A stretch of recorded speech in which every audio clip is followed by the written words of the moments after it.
A Tale of Two Cities, an engaging summary. It was the best of times, it was the worst of times. With these words, Charles Dickens opens a story that sweeps us across two great cities, London and Paris, during one of the most turbulent periods in human history. The French Revolution is not just a backdrop, but a force that shapes destinies, destroys families, and challenges the very meaning of justice and sacrifice.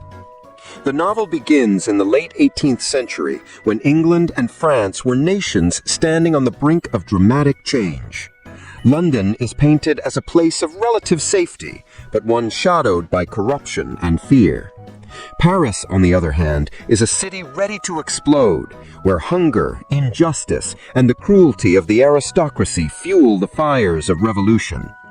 Into this dangerous world, Dickens introduces us to a collection of characters whose lives will become forever intertwined. At the center of the story is Dr. Alexandre Manette, once a brilliant physician who was unjustly imprisoned in the Bastille for 18 long years. When he is finally released, he is broken in mind and spirit, a frail figure haunted by years of solitude. He is taken to London, where he begins to rebuild his life under the care of his devoted daughter, Lucie Manette. Lucie is gentle, compassionate, and full of light. To her father, she is both daughter and savior, the very embodiment of hope. Into their lives comes Charles Darnay, a Frenchman living in England. He is handsome, honorable, and carries a secret. He is the nephew of the Marquis Saint-Evremond, a ruthless French aristocrat whose cruelty toward peasants has made his family name infamous. Rejecting the legacy of his family's brutality, Darnay seeks a new life in England, distancing himself from the sins of his bloodline. Despite his heritage, he falls deeply in love with Lucie, and she returns her love. Their union is one of peace and tenderness, a fragile happiness in a world trembling with violence. But their story is shadowed by another man, Sydney Carton, a disillusioned English lawyer who outwardly appears cynical and self-destructive. Carton is intelligent but reckless, brilliant but wasted. His life has been one long surrender to despair, drowned in drink and idleness. Yet when he meets Lucie, something stirs within him. Her kindness awakens in Carton a longing to be worthy of love, a desire to be better than he is. Though he knows he can never win her heart, he silently worships her and becomes devoted to her happiness. As the plot unfolds, Dickens brings us back to France, where the revolution is gathering momentum. The Marquis Saint-Evremond, Charles Darnay's uncle, epitomizes the arrogance of the aristocracy. In one chilling scene, his carriage strikes and kills a child, but he shows no remorse, tossing a coin at the grieving father as if compensating him for the loss of life.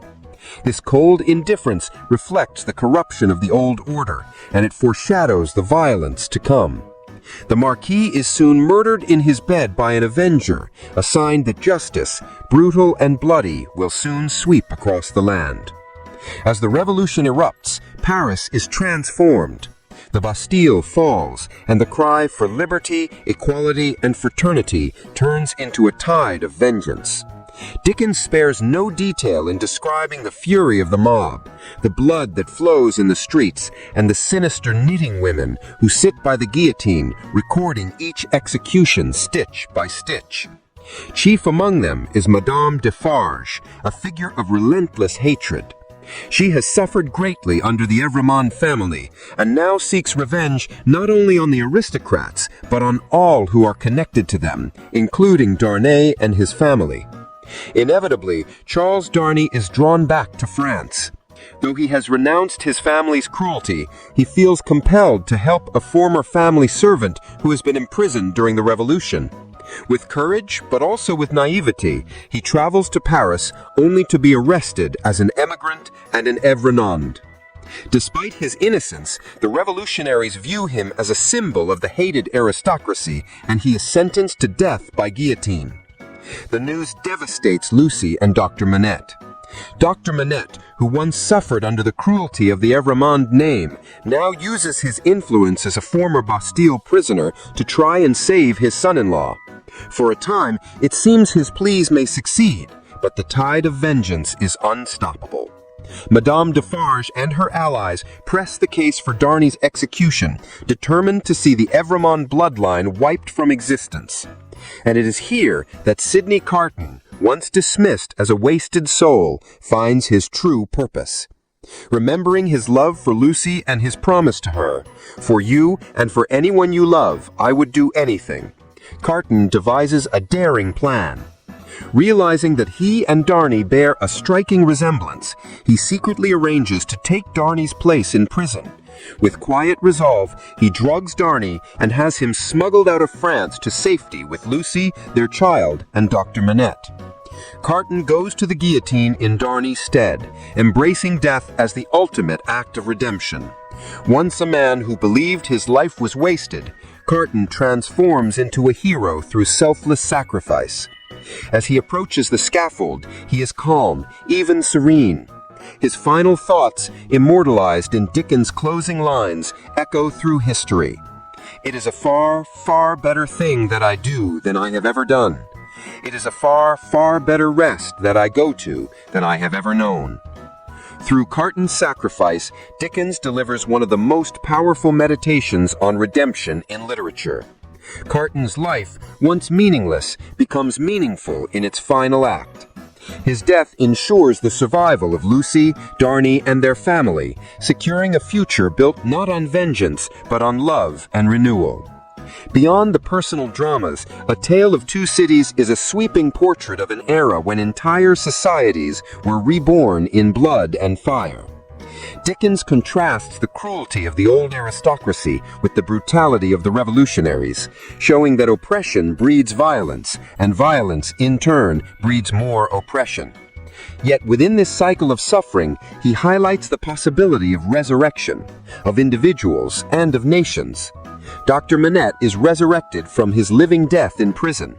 Charles Darnay is saved from the shadow of his family's sins.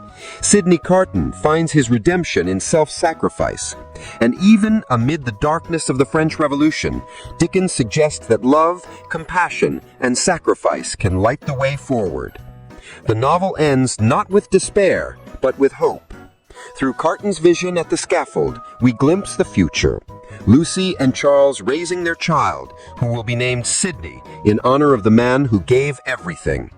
It is a reminder that even in the worst of times, there is the possibility of renewal, and that one life given freely can change the destiny of many.